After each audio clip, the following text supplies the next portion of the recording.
Hi, everybody.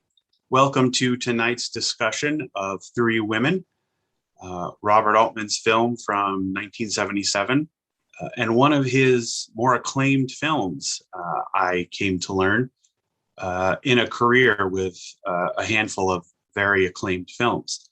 I am very happy to be joined by my co-moderator and the person who suggested and so ably introduced this film, Lisa DeNight. Lisa, how are you?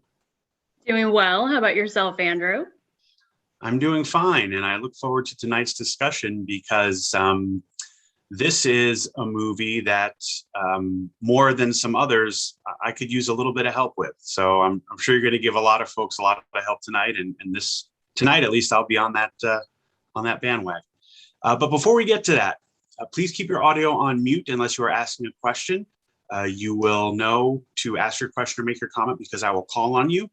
My preference, and it would work most smoothly if you would please use the raise hand function indicated by the number 2 on your screen to raise your hand. And when I call on you and you ask your question or make your comment, please then go back on mute. So Lisa or I, and tonight it'll be a lot of Lisa, can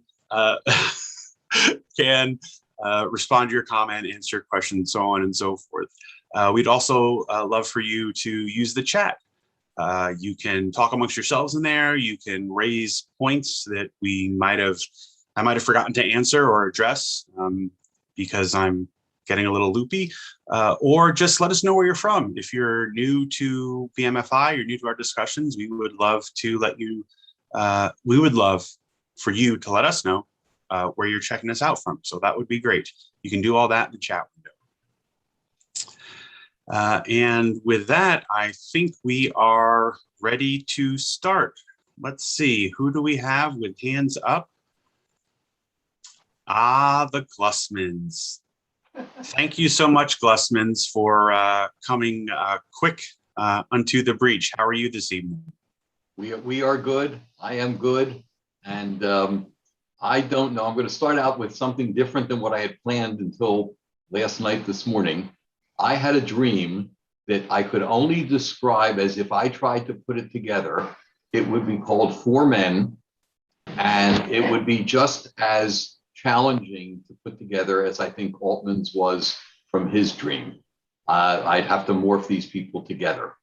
First of all, the pool drawings immediately drew me to Pompeii. I don't know whether either Altman or any of the people involved have any ties. I'm judging from your reaction that neither of you had that reaction before or have seen it. We've been to Pompeii a couple of times, and I looked at this and I thought, wow, this is like somebody had a slightly acid-oriented view of Pompeii.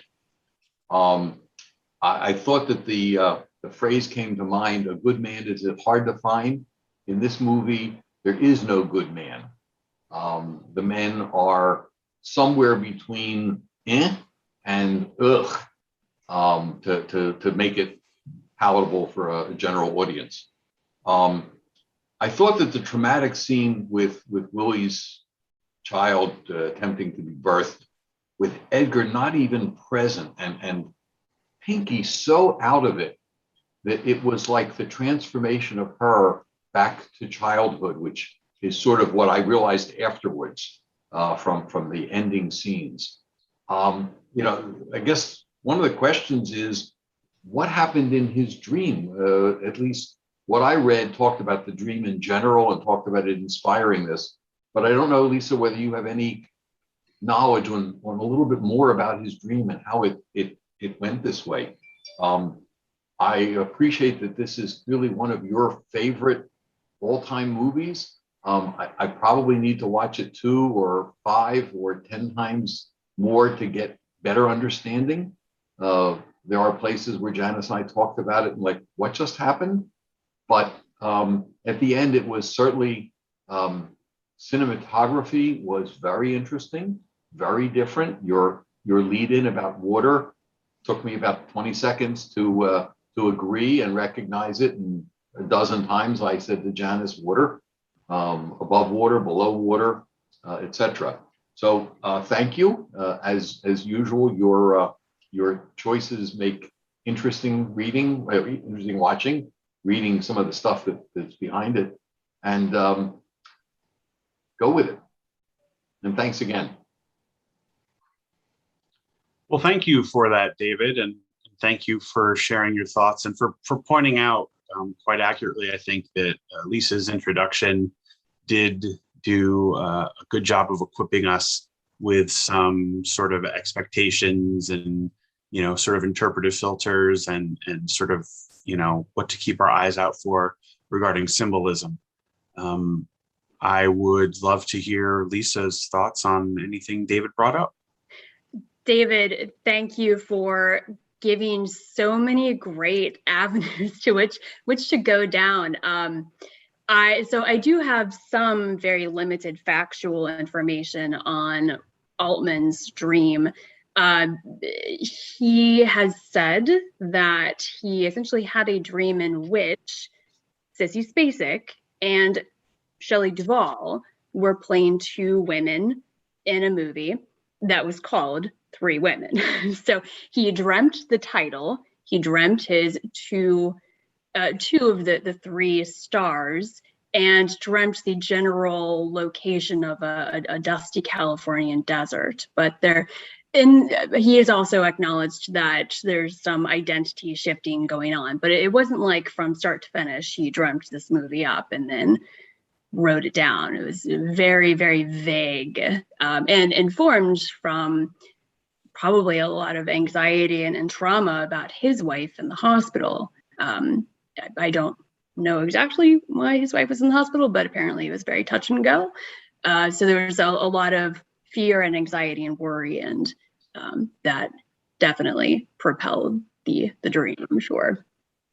The comment about the art was really interesting. I had never heard of the Pompeii connection. That's very evocative. I've never been to Pompeii, but conjures up a lot of evocative connections for me. The artist of those paintings throughout the film is a man by the name of Bowtie Wind.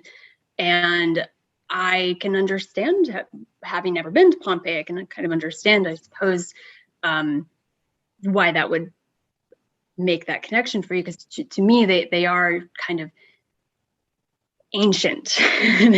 there's something very ancient and primordial and id driven about them, timeless but ancient. And so I appreciate you specifying the Pompeii connection there. Let's see, you brought up a number of other good points. The men in this picture. Yes. So yes, Edgar is kind of a stand-in for the male masculinity, but however you want to put it, the men. But he's also not the only masculine presence there.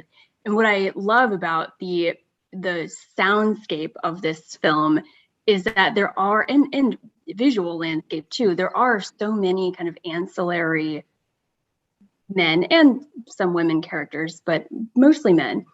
And I have seen this movie so many times, and I couldn't pick Tom out of a lineup.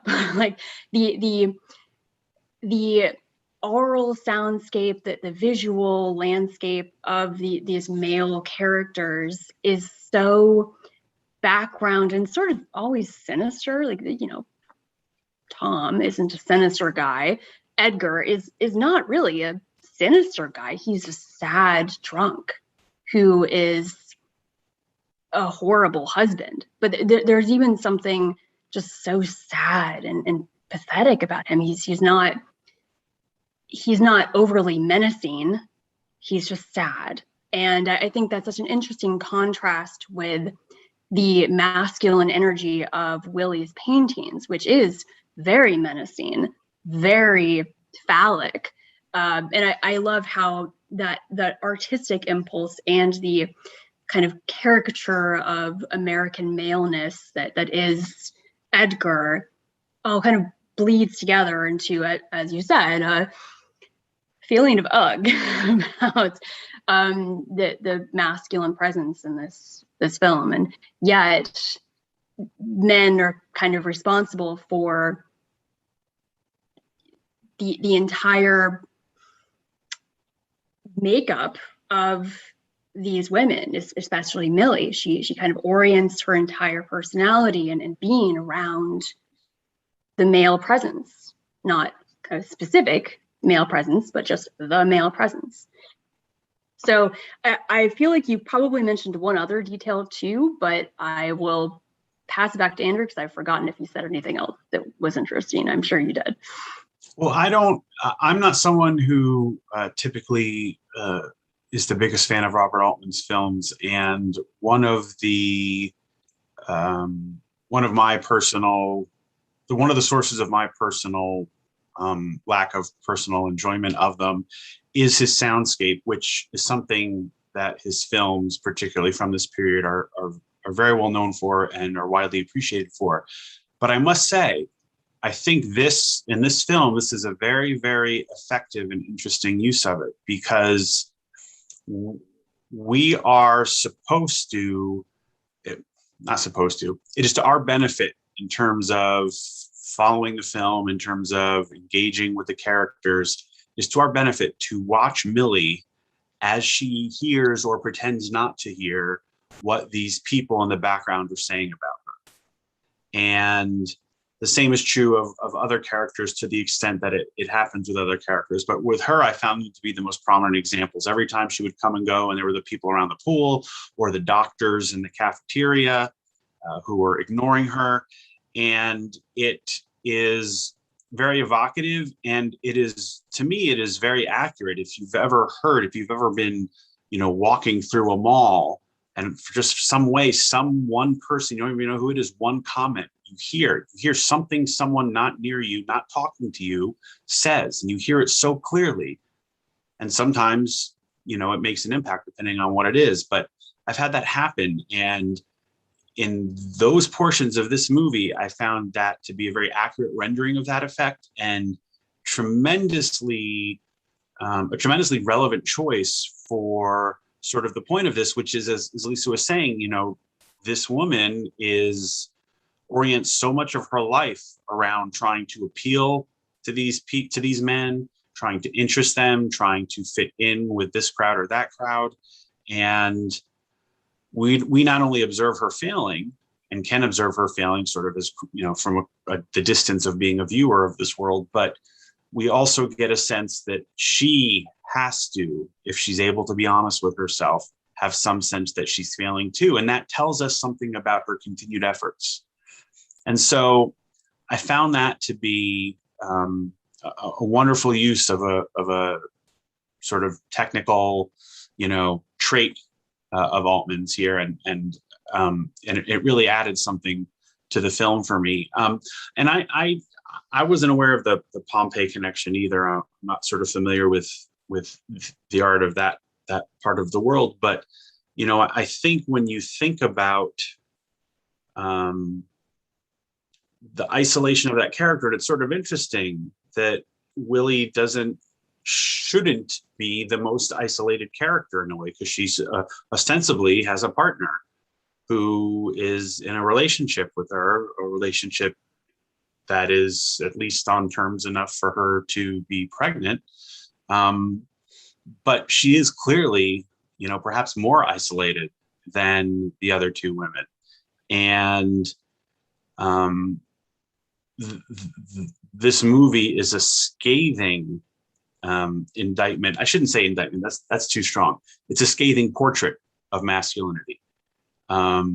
Edgar is a drunken and blowhard and pathetic and self-delusional. And I think that gun he's carrying is a toy gun, which is just sad. It's not funny. It's sad for a man in his 50s or whatever he is to be doing that. And the other men are, it's interesting. As the film went on, I found myself changing from being sort of put off and annoyed by Millie's behavior to having more sympathy for her. And I'm not exactly sure. A lot of times, something will change in a movie about the way a character is depicted that will sort of, I can say to myself, oh, that's where the change happened. But I think it was just the volume. I think it was just me hearing what she's overhearing over that longer period of time that went from me identifying with the people who found her annoying to her as someone being found annoying, for lack of better terms. Andrew, I'll just, because the Pompeii comment was so interesting, and I hadn't ever heard that before. As you were speaking, I also started to think about something else that I would at least like to share with David and the rest of the group. So there's this cyclical nature kind of throughout the film, but specifically about Pompeii, it kind of struck the idea that Pompeii is, a doomed, dead civilization, people, and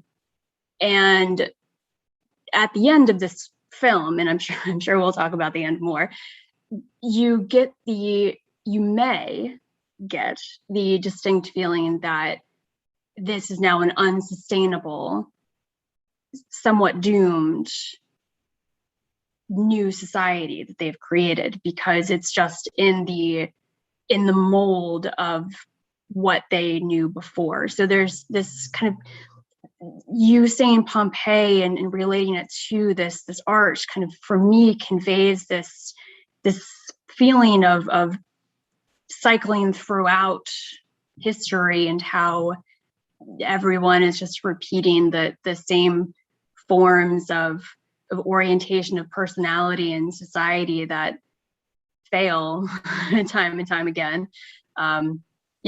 Which is very tragic to think about, but I thought I'd share that. It was a great comment. Thank you for just saying Pompeii and interjecting it into the conversation.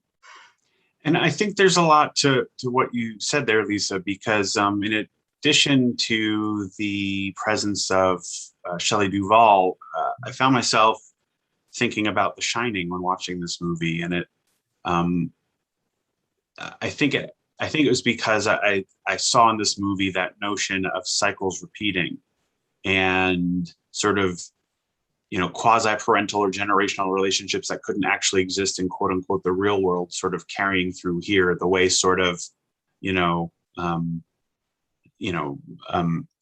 Pinky's, the people who are ostensibly Pinky's parents are really way too old to be her parents in most cases. It would be atypical for those people to be her parents, her biological parents at any rate. It is, they seem to be in a different era in the scene at the end. So I think that sort of timeless element, or else the sort of, repeating, the cyclical element, I think there's definitely something to that. Gene, your thoughts? Hey guys, listen, Andrew, if you're not a big Altman fan, I don't know if we can be best friends anymore.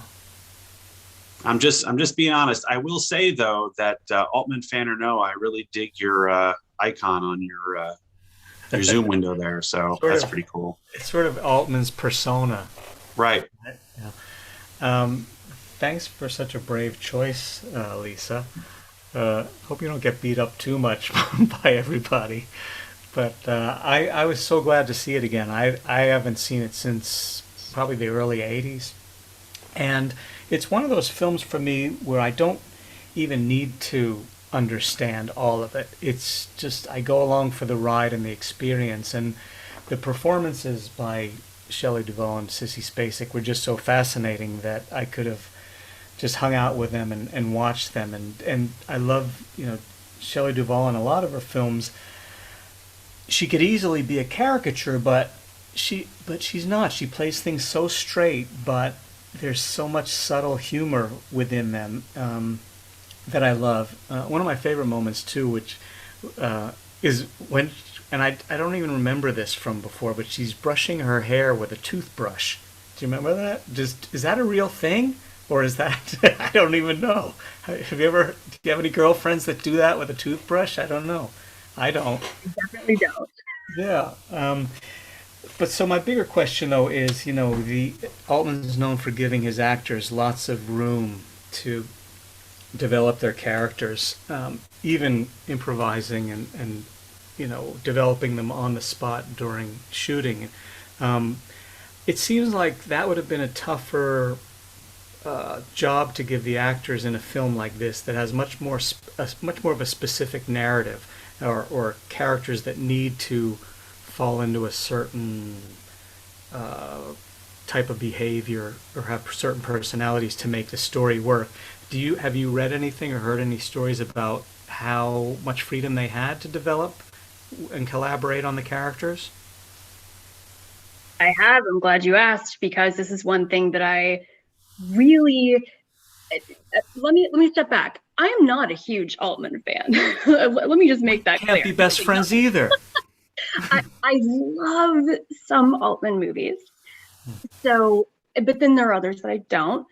And so I'm not going to rail loudly against the number one criticism that dogs Altman's body of work is that he is contemptuous of his performers or his characters. That I think Robin Wood wrote a pretty famous essay about this, but it's certainly not exclusive to Robin Wood. It's something that many people think and feel even today.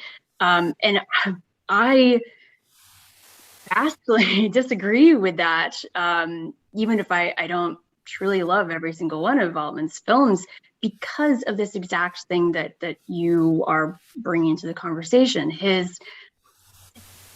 has such an openness and kind of democratic nature to building his films. He, on one hand, he's such a iconoclastic, almost a jerk when it comes to traditional cinematic norms. He is like willfully blowing them up, and you almost feel this like sadistic glee in some of his films from how much he blows up traditional cinematic norms. But he has such a wonderful inclusivity of creation with his actors, and Shelley Duvall did indeed collaborate a lot in this movie with Altman. She supplied so much of what her character does and says. All the journal entries that Millie has in her journal were written by Shelley Duvall.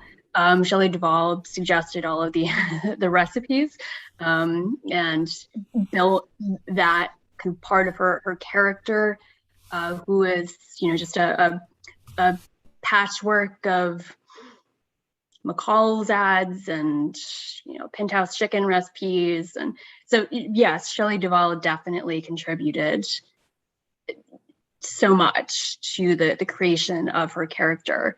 I'm not entirely sure just how much Sissy Spacek contributed to hers, but I know that Duvall was a very strong collaborator with Altman here. By the way, it was cool to see a really quick uncredited performance by Dennis Christopher near the end. He's like the boy who delivers the sodas or something. That was cool. Oh, you were teaching me something I'm not familiar with. Yeah, near the very end. Yeah. Okay, let's see.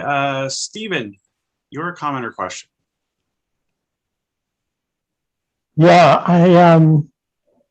I found this movie challenging, mostly because I'm halfway through it when I realized it was different than I do like Altman movies pretty much. But I was searching for that aha moment, like, oh, now it all makes sense, like in Jacob's Ladder, which is all a dream. And at the end, you realize it's a dream because he's being carted off and all that kind of stuff. But I sort of say I want to like it, but I'm not so sure I want to rewatch it as much as Lisa probably has. So a couple of things.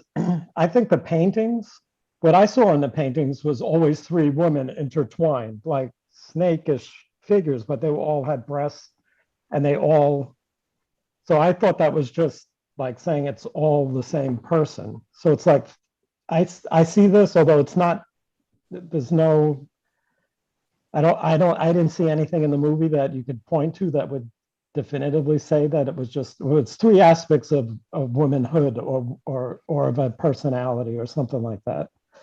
I noticed that that Willie basically doesn't talk and people are talking to her, and the Shelley Duvall character, she's talking all the time and no one's paying any attention to her.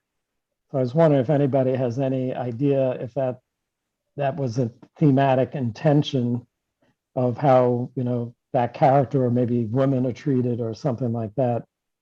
I do think that the tone changed with the suicide attempt, that Shelley Duvall's character became much more sympathetic, and Sissy Spacek was like a switch flip right on that. And everything's distorted with dreams, so I'm not trying to look for direct correlations to things anymore. I enjoyed it, but I can't really explain why.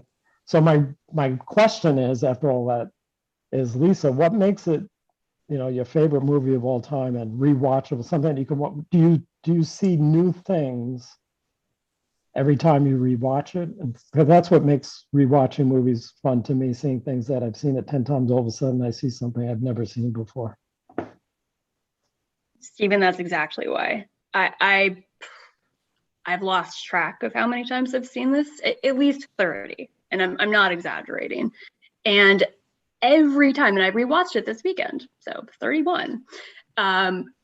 Every time I rewatch it, it is unfolding in real time. Like it reveals itself anew to me every single time I watch it. And what I think that I can say about why this is my favorite film is there are endless possibilities here. It is such a kind of realistic depiction of, you know, someone being obsessed with someone's identity or someone's personality and then stealing that. It's also, as you know, you suggested, maybe a panorama of the different sorts of identities and forms of female or just human personality, the life stages that one goes through: child, adult, elder.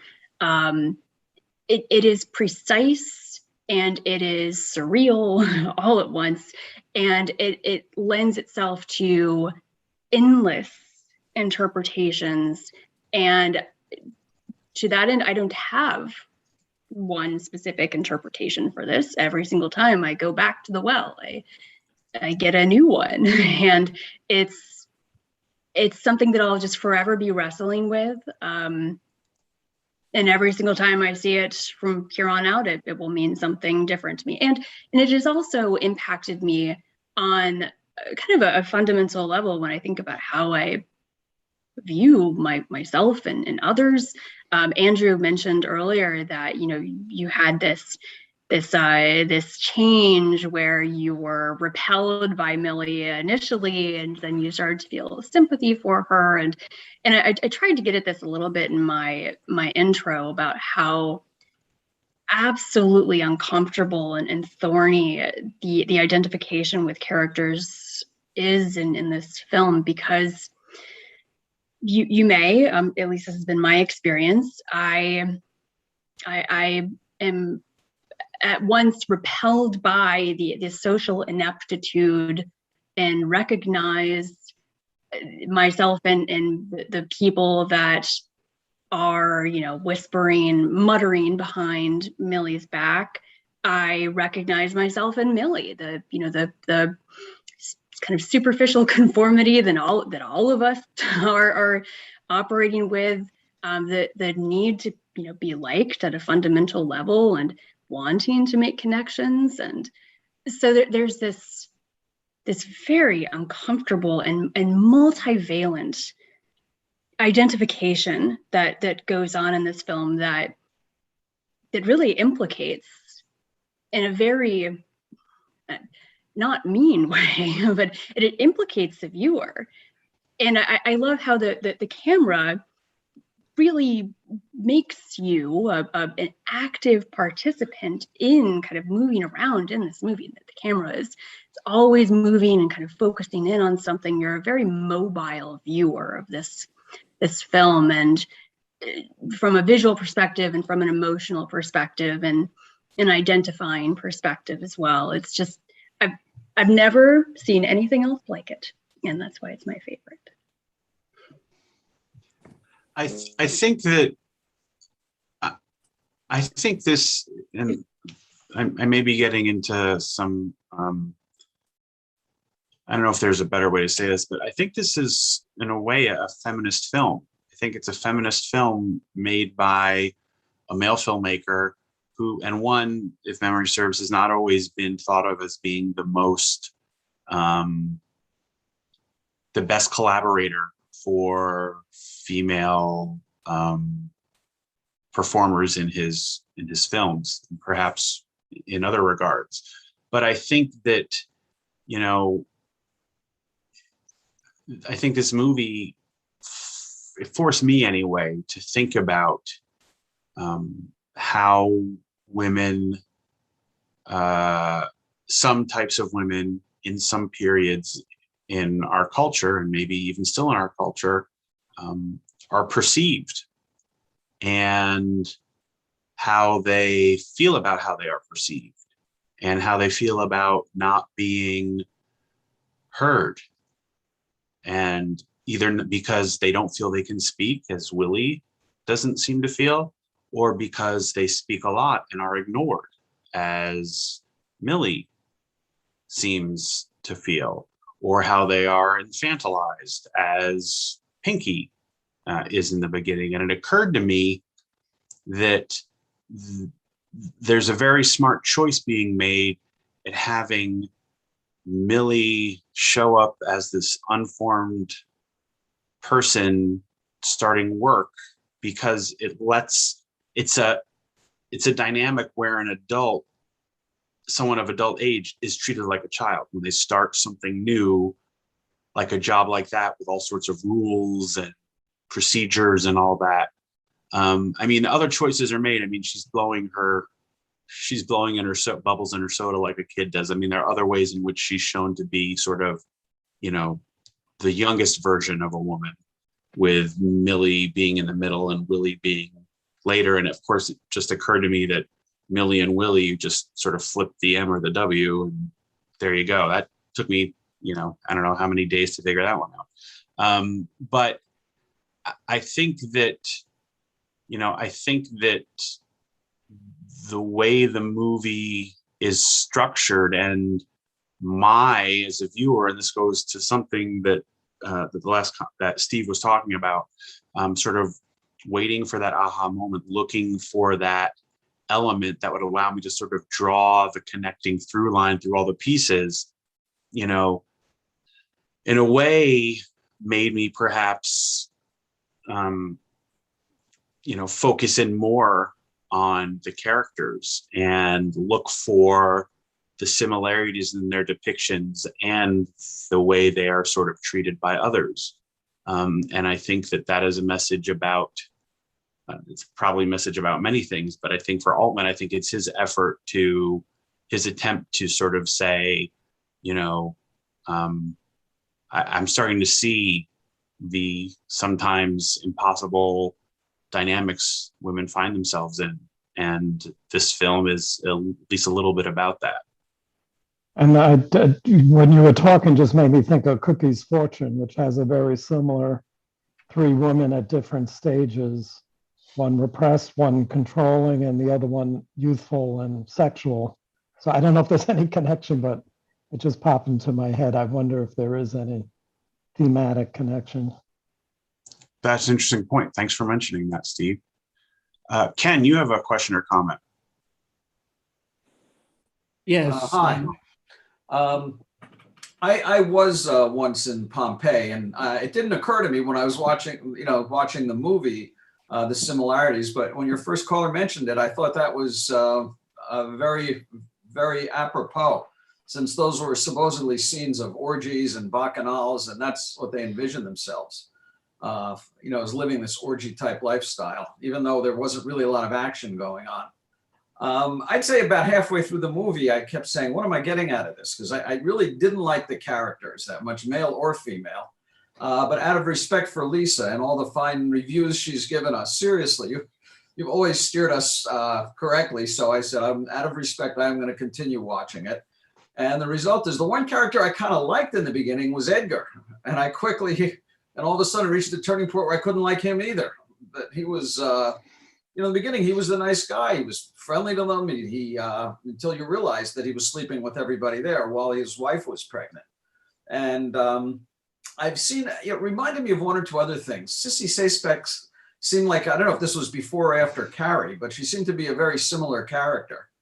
And while I was watching, I had to look up the age difference between her and Shelley Duvall. I think we're only a year or two apart from each other. And yet it's very easy to see one playing the mother and the other playing the daughter. And to me, that was Carrie too, that Sissy Spacek always seems to be good at playing these, immature. You don't picture her holding a beer and a cigarette. She just doesn't, she's like she's really barely reached teenage years. So I had a little trouble really getting into it until the scene where there was a kind of role reversal, where all of a sudden, the one person that would listen to Millie, who admired her and worshiped her, now all of a sudden was talking down to her. And I thought it was kind of sad. I found myself, I didn't dislike Millie as much as I felt bad for her. I didn't know if she knew people were ignoring her and she was trying to fool herself by just going back, and she couldn't even get people to say hello or goodbye to her and still talking to her. But I felt for her. And then when the role reversal happened, I felt for her even more. I didn't know where she was ending up. And I was kind of happy to see that transition to what appeared to be, now this was a dream scene, and now we're watching the three generations. I don't know, it reminded me a little bit of Mulholland Drive, which I had a lot of trouble understanding. And I'm sorry I couldn't make it to your movie last week. I would have liked to hear, but I saw some similarities. And I don't know if this came first or after. So I'm not sure it's one I'd watch again, but I'm glad I got through to the end of this time. And Lisa, anytime you recommend a movie, I will watch it. Well, thanks. Thanks for that, Ken. I can tell you that Carrie was 1976, so this was a year or so after that, and Sissy Spacek spends much of the 70s, and for that matter, early 80s, playing people far younger than herself. She sort of burst on the scene in Terrence Malick's Badlands in 1973, where she played a high school girl when she was already, I think, in her 20s. So it's something that she does for the first several years. It just so happens she finds a number of interesting roles in a number of important movies, in part, I think, because of her ability to plausibly play significantly younger than herself. And yes, it does. I never saw Badlands, but those movies that you're talking about, she just seems far younger than the character she's playing. And Lisa, I know you have some thoughts on the sort of dream logic and Mulholland Drive of it all. Yeah, it's quite the serendipity that Mulholland Drive was a couple weeks ago, and then this one pops up. It's in reverse. Mulholland Drive certainly much more recent film than this, but there's kind of a through line that I could drive. I don't know if David Lynch has ever seen this, but certainly a lot of interesting thematic parallels, perhaps. But I'm glad you made it through, Ken, and I'm glad you found some emotional connection with the role reversal, which is always such a horrific part for me, because the idea of someone succeeding at being you better than you is just a terrifying thought, and how awful we feel for Millie, whether or not we have been feeling for her throughout the first part of the film. And people have said I've said role reversal, people say role reversal, but I would like to say that it's not. I personally don't see it as quite a one for one role reversal. And it's something else I really like about this film. And we've certainly kind of alluded to this before, but it's not necessarily that Millie becomes this infantilized, childlike enigma that Pinky previously was. It just shades and moves her character in a different direction, and actually quite in a more maternal direction. She, the first part of the film, Millie is so vain, like only thinking of herself. The entry that always gets me in her journal is when she says, "Oh, I have a new roommate. Maybe she'll make me a dress." Like everything is framed around her. Yet I still feel for her in some respects, but the trajectory that, and I shouldn't use the word trajectory because that implies kind of a linear line. This film is not a linear film in any respect, but it makes her a more maternal person in a way, a caring person. She quits her job over anger over how Pinky and by extension, I guess, herself is being treated. So it's not quite a one-for-one role reversal. And I agree with that. It's just that Pinky became one more person who didn't listen to her. Yes. Whereas Pinky was someone who worshiped her. Now she was just like everybody else. Like, why are you bothering me with this discussion? Exactly. And it was certainly way ahead of its time with identity theft. I mean, that's something you didn't think of way back then. These days it's much more commonplace. Yes. Yeah, and that fear is the same. Someone is being me and being it better at purchasing items online, I suppose, nowadays. Right, but now it would be. It reminded me of that. There was a movie like that with Michael Keaton. I can't remember the name. San Francisco and Michael Modine. Pacific Heights. Pacific Heights. Yes. Yeah. That was the first one that really showed that. Thanks, Right. Ken. Thank you. Let's see. Ken Froelich, I'm sorry, I didn't realize there was more than one Ken, and I led you to believe you were next, but you are now. So please join us. I was wondering what you thought about the parents who showed up. I mean, I could think of three things, three different explanations. I mean, they show up, and when Pinky comes out of the coma, she says she doesn't recognize them. She gets angry. And it could be that she was disowning them. She did recognize them and was disowning them. It could be that something in the coma, she didn't recognize them. I doubted that. Or it could be that they weren't her parents. They were, as she said, they could have been, for example, grifters that got the telegram and suddenly, thought, well, somebody's in a coma. Let's show up. Maybe there'll be something. If she dies, maybe there'll be something for us. I didn't know what to make of them. Was she disowning them intentionally, unintentionally, or were they not her parents? What are your thoughts? Well, I think you have put forth three good possibilities. I'm going to inject another possibility, and I'm also going to go back to, I think Jean said it, and I know a number of other people have said this. This is a film I think that we could all appreciate by just experiencing rather than fully understanding. I know Robert Altman has specifically said, like, hey, you're not going to understand what's going to go on in this movie, but maybe you'll like it. So I do kind of lie on dream logic, emotional logic when I think about Pinky's parents and the question specifically about who they are.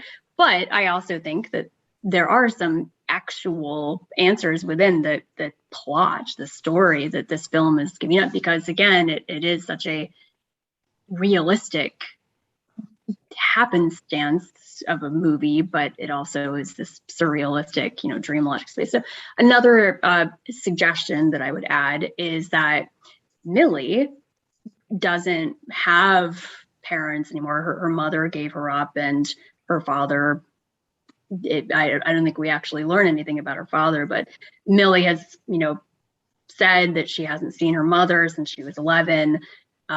So she essentially doesn't have parents. So perhaps Pinky in this coma-like state is renouncing the idea of parents as well, because Millie doesn't have parents, therefore she doesn't have parents.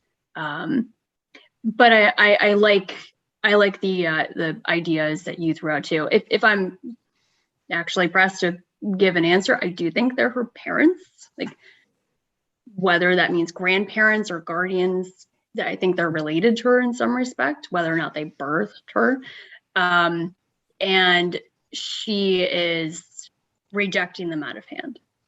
That is my realistic answer to share. I think that they are her parents, and she's not consciously rejecting them. She is just, by that time, already transformed into Millie. So she sort of literally doesn't recognize them as Pinky's parents because she's no longer Pinky. But that is me trying to put my rational logic onto a movie that really has no interest in that, which is why it's so challenging to so many people. Lisa Marie, you have a question or comment? Thank you, Andrew. Bonsoir, chérie. Very interesting film. And that whole quality of surrealism within the dream mirrors a lot of what we as human beings actually dream. And I felt that the score was brilliant in that music doesn't really have a logical linear flow, and dreams are meant to be felt.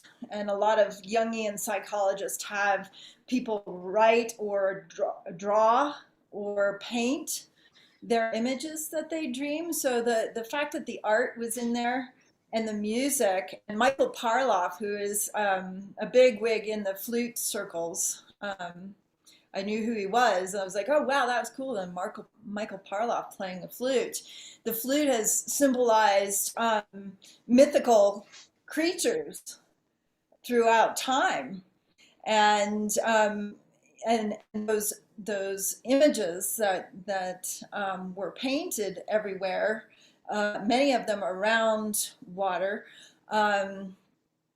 were really amazing. And I just feel like Altman's dream, the fact that he dreamed this and created this kind of dreamlike surrealistic film that doesn't really create any kind of solidified understanding in a mind of the viewer. The music creates this sense of surrealism. And it was so well composed, and the score was brilliant. For me, that was the most amazing part of this film, was the score. And the artwork was amazing. I didn't think of Pompeii. I've never been to Pompeii, but I was noticing that some of the heads resembled like Egyptian art that I've seen. And the fact that they all had primal monkey tails, and they were telling a surreal story as well, and it almost mirrored. So I was wondering if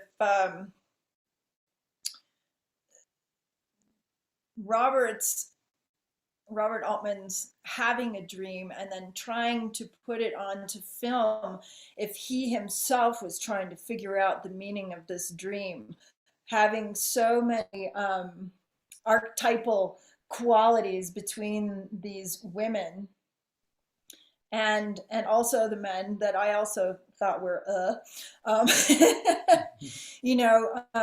how in our dream life can tell us so much about our conditioning, our social conditioning, and where we are psychologically. And maybe Altman's reason for putting it out there on film was to try to make sense of his dreaming.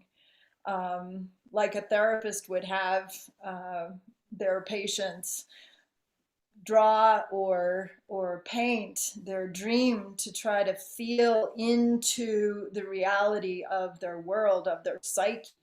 So I think Altman was giving us a little glimpse into his male psyche, which was fascinating. And for me, it was not a logical kind of sense of that psyche. It was more of an emotional sense of his psyche that I was able to interpret from the film. And I think the score, the music, the sound was incremental in feeling that, you know, the tensions and the perceptions of women and men and water and art and sound all put together. I think also the fact that there was a lot of element of water there, but there was also a huge element of desert, which in many dreams, you know, you have desert, like sparse environment. You can fly in dreams. You can have babies with no help and they'll die. And that's, you know, there's so many metaphors in this film that can relate to the psyche. Because as a woman, if you have a dream of giving birth, and there's something that is being birthed. So what in Altman's psyche died instead of giving birth? What died? I mean, there's all kinds of questions that I can ask with this movie going through it. I'm also not sure I would watch it again, but but I found it fascinating enough that I think I would watch it again, especially if you and I were watching it together, Lisa. So we could go through each element as each film or each clip went by. But thank you for the inclusion and for the suggestion. It was very fascinating. Well, I appreciate, Lisa Marie, your mentioning of the flute. I, for one, I'll speak for myself. I heard more solo flute in watching this movie than I think I have in the entire rest of my life. But you made a really interesting point about why the flute and having it sort of be so pronounced is an appropriate choice for a film like this, given its content and what it is, you know, as we've saw in the movie, but as we've heard many people say over the course of this discussion, is clearly a number of sort of mythological allusions. I hadn't thought of the flute as being a very, very thoughtful choice for that sort of tie together that element of things, but that makes a lot of sense. And I really appreciate your mentioning that. Lisa, were there other things that Lisa Marie mentioned you wanted to comment? Yes. I too had never really considered the mythic elements of the flutes. You know, now I'm thinking of the Afternoon of a Faun, that the Debussy piece. It's so many more. And I would never put anyone on the spot, but I'm so glad that you did pipe up about the score specifically. I was hoping you would, because you are a flutist. So thank you for educating me and everyone else on perhaps why Altman did choose this. And interestingly, the man who did the score, Gerald Busby, he had never done a film score before. He was a composer, and Altman was looking for something strange, like atonal, odd, kind of offbeat. And someone introduced him to this composer's, I think, work for a dance, composing music for a dance, and he loved it because he didn't really understand it. So I truly loved everything you had to say about, you know, perhaps this is a peek into Altman trying to understand his own dreams and subconscious. Very compelling descriptions you gave there of what you took away from that. And I do think that the score and the flute go so far in guiding us from the very first moments of this film into this amazing tension where, and we have said this a number of times, but everything is so mundanely specific and real. And I was telling Andrew before we started, like, I feel like I could work at that spa because I know how to clock in and like what to do with taking people into the pool. But at the same time, that flute is kind of always there in the background, injecting a surrealism into the mundanity of working life at the spa and you know, going forward throughout the rest of the film. And the score is you know, so I've heard some people say that they flat out hate the score.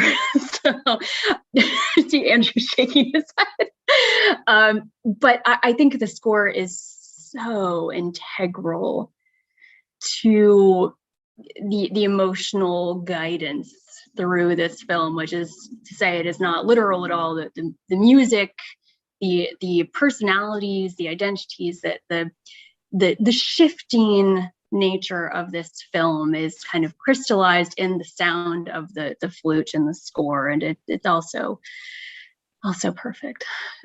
So thank you for your comment very much. I really appreciate them. Yeah, I didn't at all enjoy listening to the score, but thanks so much to Lisa Marie. I now understand it, and that goes a long way with me towards not no longer disliking something if I understand it. So let's see, Dana, you have a question or comment? Yeah. So hi guys. All right. So Lisa, you're looking out there with oh, what is she going to say? What is she going to kill me? All right. So the very first moment this thing opened and the women you saw them from their trunks to their knees. One of them had really fat thighs. The bathing suits were unflattering and they were in the water. My first thought was, I recognize this. I don't know what I'm watching, but I recognize this. And I think that I fought this movie. I wasn't going to like this movie. I thought it was crazy. I thought it was out there until I really gave up and decided this is a dream. This is a dream. This is how I dream. I don't know about Robert Altman, but dreams get very dark and very confusing. And that's what this did. And rather than pick apart all the characters and try to analyze them, which is, I think, what I mean, their tendency to do that. If I sort of sit back and say, wow, this is how dreams function. And this is a masterful putting together of a dream. And I'm not supposed to understand it. Having said that, I had a therapist, disclosure, years ago who said, when you dream, you're everything in the dream. Everything in the dream. And I thought to myself, wow, in this dream, whoever is dreaming it is everything yellow. The piece of her dress that is forever sticking out of the car, she never is, that's that person too. And it really made me feel like less than seeing a whole picture of any particular anything, I was seeing a whole picture of somebody's dream. And I thought, seen that way, was a very interesting movie.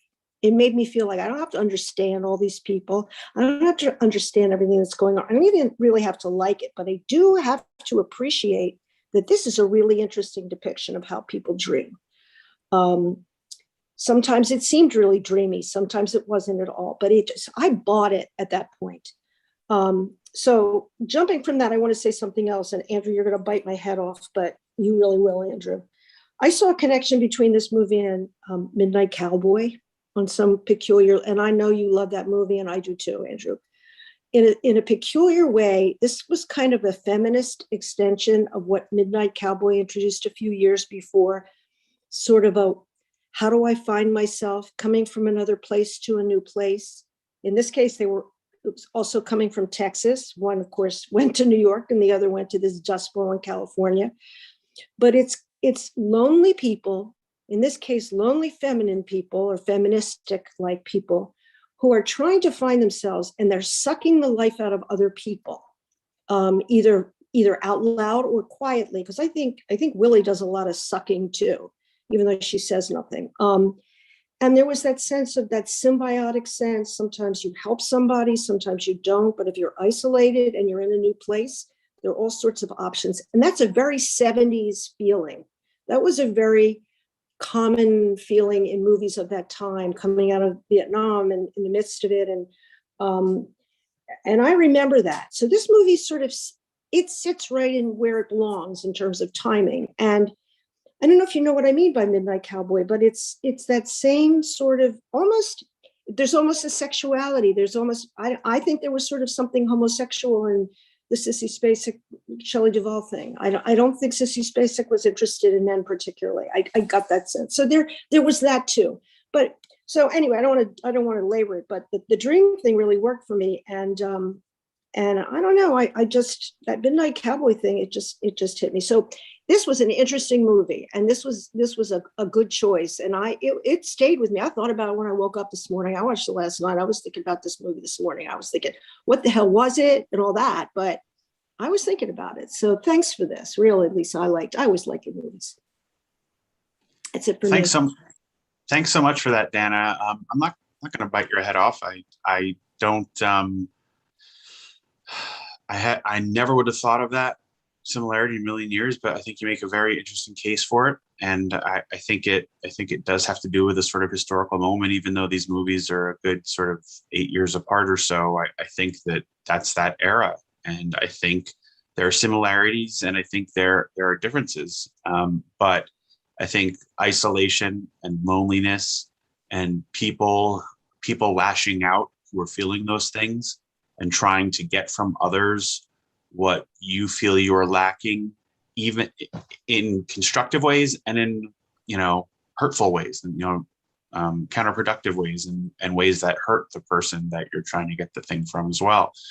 So I think that's a absolutely brilliant point of comparison. And it never would have occurred to me in a million years. So thank you very much for sharing that, Dan. There is such a feeling of loneliness that hangs over this movie. You said you were thinking about it this morning. I remember the very first moment I saw this film. I think it was probably 2007 or 2008, but I remember how I felt the next morning. And it was like I had woken up from a deeply uncomfortable dream. And that's another reason why this is just always going to be my favorite film, because it physically impacted me. Like I was weighed down by it, thinking about it. It was heavy on my mind and my soul, and you can't shake it off really easily, much like you can't shake off a really uncomfortable and complicated dream that may be revealing more about yourself than you wanted to go there looking for.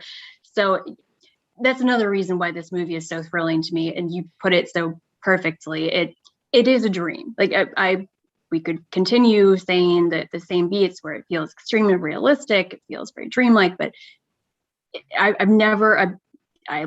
taught Mulholland Drive a couple weeks ago, and we talked about how that was, potentially, Betty's dream, Betty/Diane's dream, or David Lynch's dream.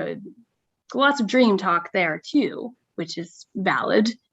This does feel like a dream, and the specificity of behavior and movement and little moments that's very true to how I dream as well, and sounds like you and others as well. So thank you for your comments. Yes, it's a very lonely movie, I will say. Very 70s in that way, at least from what I've learned through watching films about the 70s. And Matt has another interesting film point of comparison. Matt, what's your comment?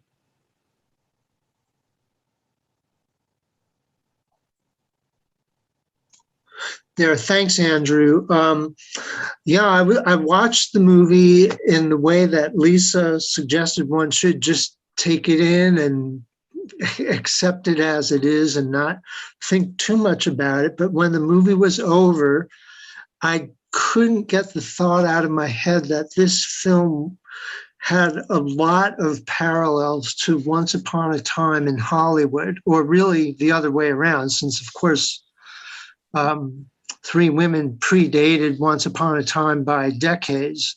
And the more I thought about it, the more parallels I found, to the point where I thought it's got to be the case that Quentin Tarantino must have watched this film, Three Women, a dozen times before he sat down to write his script. So I have a fairly lengthy list. I'll go through some of them, and if time permits, I'll get to them all. But to begin, they both take place in Hollywood / Southern California in the 70s. The central character in both films, Millie in one case, the Leonardo DiCaprio character in the other case, are both oblivious in some way to their true situation.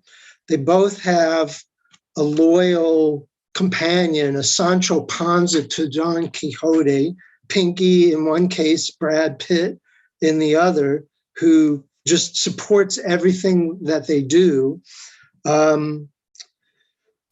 Both films have this catalytic character that causes violence at the end. In this case, it's Edgar, the former stuntman. And in the case of Once Upon a Time, it's the Charles Manson cult group that creates this climax at the end.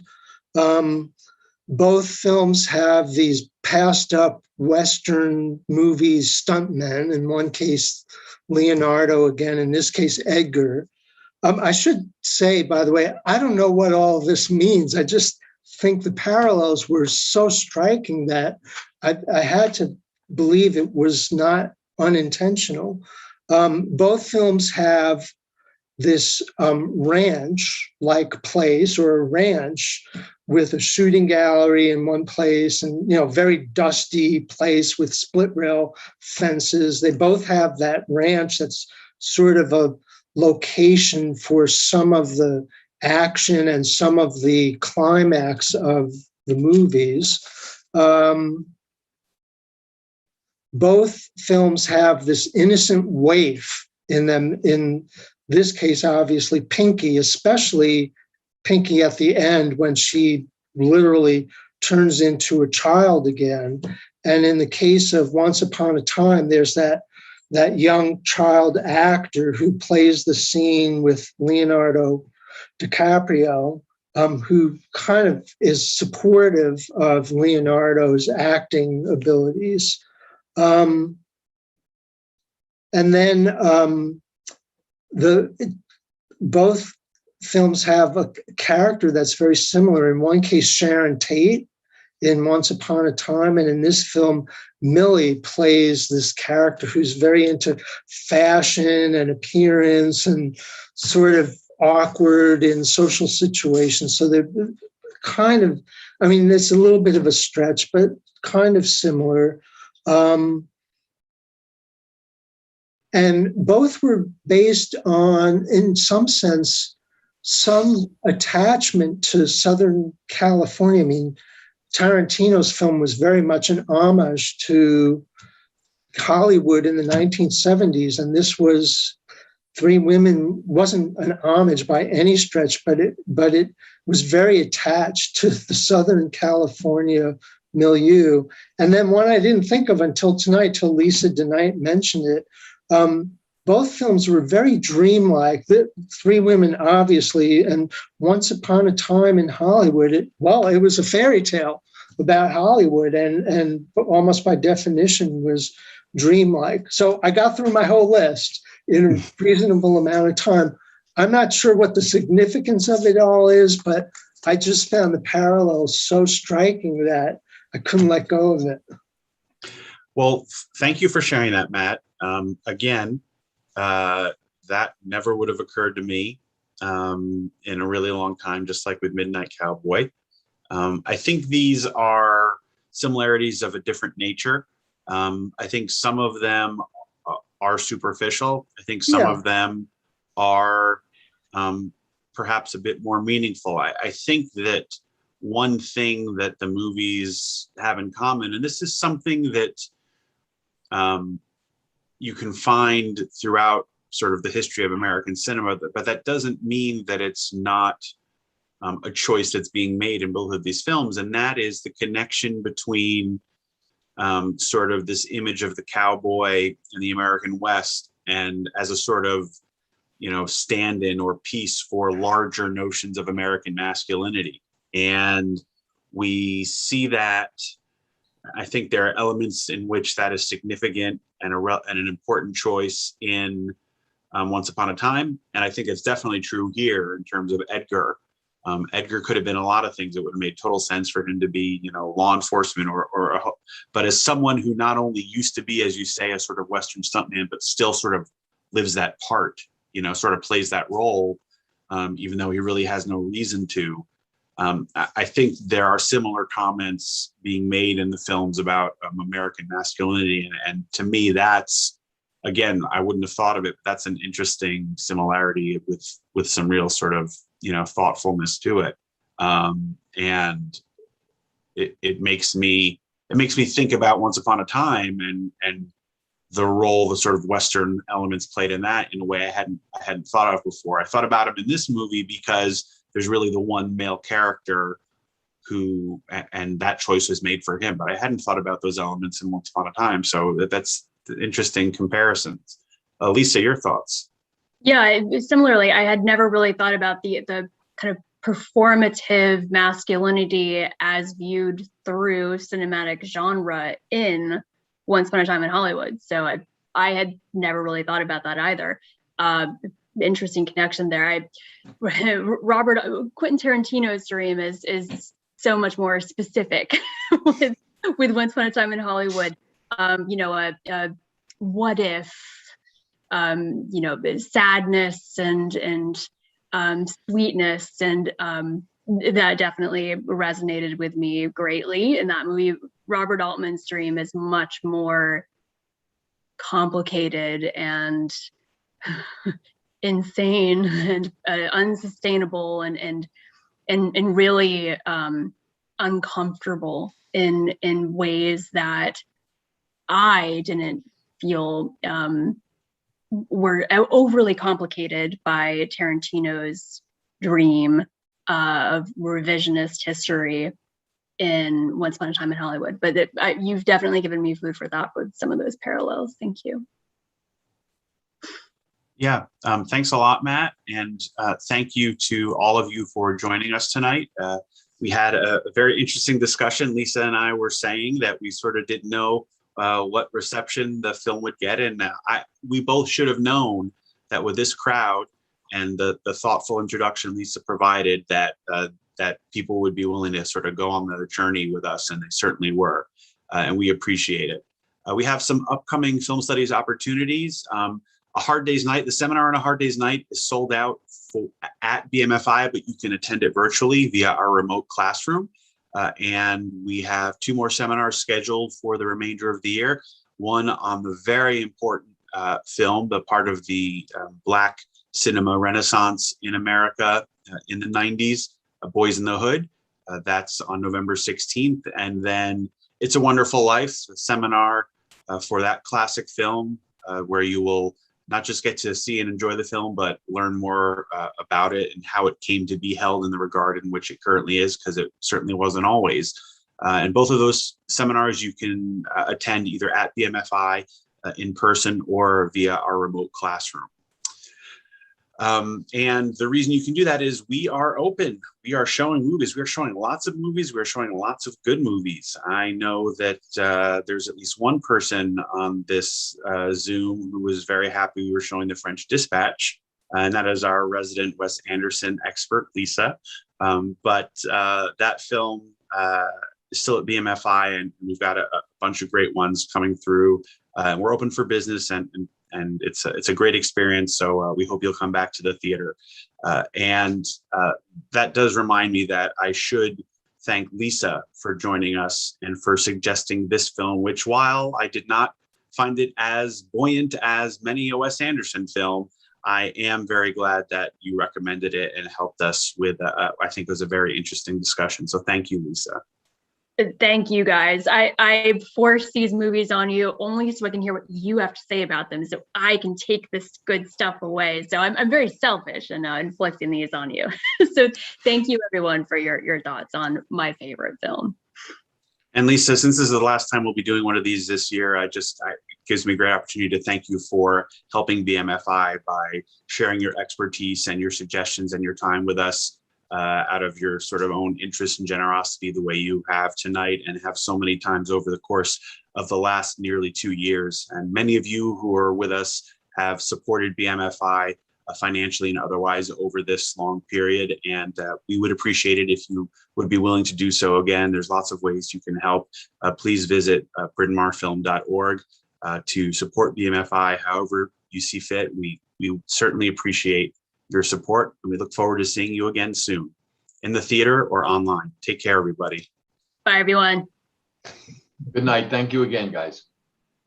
Thank you. Bye-bye.